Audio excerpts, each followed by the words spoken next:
嗱，講到有一樣嘢，我又想問下Rita 嘅就係教育。因為我知道你自從喺立法會退咗落嚟咧，其實非常之關心教育，亦都成立咗個勵進嘅教育中心啦。我都去過你安排我哋手啦，清心直説活動啦嚇。咁近日因為我哋喺推動國家安全法嘅時候咧，咁呢條法律係好特別嘅。佢其中咧喺有2條嘅條文咧，真係講緊教育嘅，就係話點樣可以透過學校嚟到可以令到學生更加了解國家安全係一個乜嘢嘅議題。咁我唔知你喺呢方面有咩睇法？呢個咧我就最近都做咗一個建議啊，咁啊同教育局傾過，咁佢哋原則上都係贊成嘅，就係去幫嗰啲老師，因為你要學生明白，你先要老師明白。咁咧就幫啲老師咧了解呢個香港呢一個嘅一國兩制係乜嘢嘢嚇？我哋嘅憲制地位有咩？咁喺個憲制地位裏邊，我哋有啲咩全國性嘅法律，包括呢個香港維護國家安全法要喺香港嚟到實行，又點樣做法咁樣？同埋咧譬如話人大，咁咪我哋成日話人大釋法啊，人大乜人大乜，咁其實到底人大常委會佢每一次譬如話做決定啊，或者做釋法，嗰係點樣嘅背景啊？咁因為過去實在20年嚟太多不正確嘅報導，同埋不有心嚟到誤導嘅言論太多啦。咁令到我哋啲教師咧都係受到影響，所以我就希望咧可以做到呢一樣嘢。咁啊，教育局嘅初步諗法就係話，凡係新入職嘅做咗先。好咁我哋就會邀請一啲喺呢方面好香港嘅又有，內地嘅又有嚟同佢哋講。咁跟住教師能夠，我哋想喺新嘅學年做，教師能夠有咗呢個掌握咗呢個啲資料，佢就可以同學生講。咁啊，大家就慢慢咧就形成一個氣氛，就唔容易俾人哋去誤導，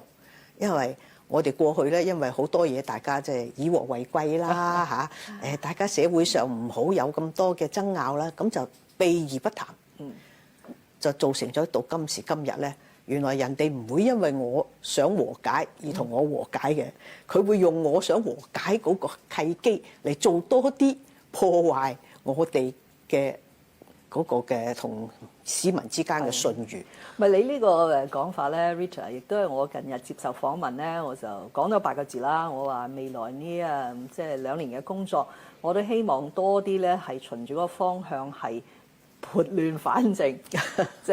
正本清源嚇。因為有啲嘢要係講清楚嘅，譬如一國兩制係要講清楚嘅，一國係嗰個根係嗰個本，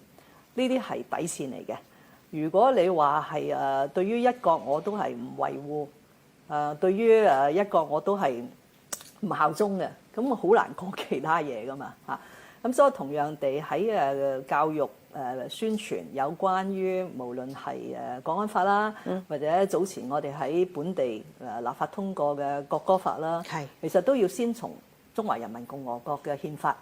同埋憲法同基本法嘅關係咧嚟到做起。咁所以好高興咧，勵進可以幫我哋手咧設計一啲嘅內容啦，或者最好同我哋培訓一啲教師咧嚟到去做呢個工作嚇。第日我俾嗰份 proposal 你睇下，希望你俾啲意見我哋啦，因為我哋都係初嘗試。不過我覺得咧，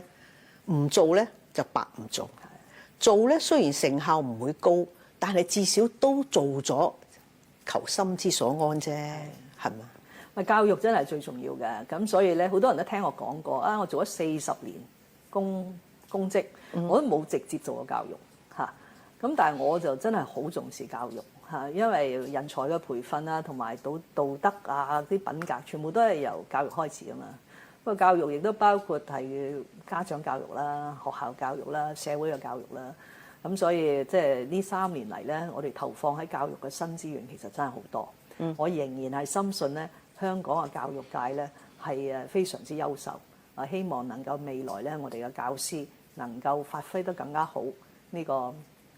樹人嘅工作嚇。冇錯。今日非常之多謝 Rita 咧同我傾偈。我最後想講個秘密俾大家知咧，大家知唔知我幾時係識到范徐麗泰嘅咧？你都唔記得喎？我諗係你當時係庫務局做嘢嘅時候離開立法會嗰啲會議，坐喺後排嗰陣時先。唔係，更加早，係1983到84年。你嗰陣時喺立法局，我喺西貢咧做緊助理政務專員。係嗰陣時立法局議員，你唔好話佢唔係直選咧，所以唔關心民生，佢哋非常之關心民生。你咧就同埋蘇國榮議員咧就要落嚟考察我哋西貢嗰個避風塘嘅環境衞生。咁我老闆就叫我去接待同埋陪你哋去睇下，即係西貢避風塘嗰個環境衞生。咁所以我一直都係好尊敬范太無論係當立法會議員啦，當上主席啦，退落嚟之後，人大常委啦，而家仲關心我哋嘅下一代同埋教育嘅工作。咁所以希望喺未來嘅日子咧，我哋集中喺教育方面，大家多啲合作。多謝晒。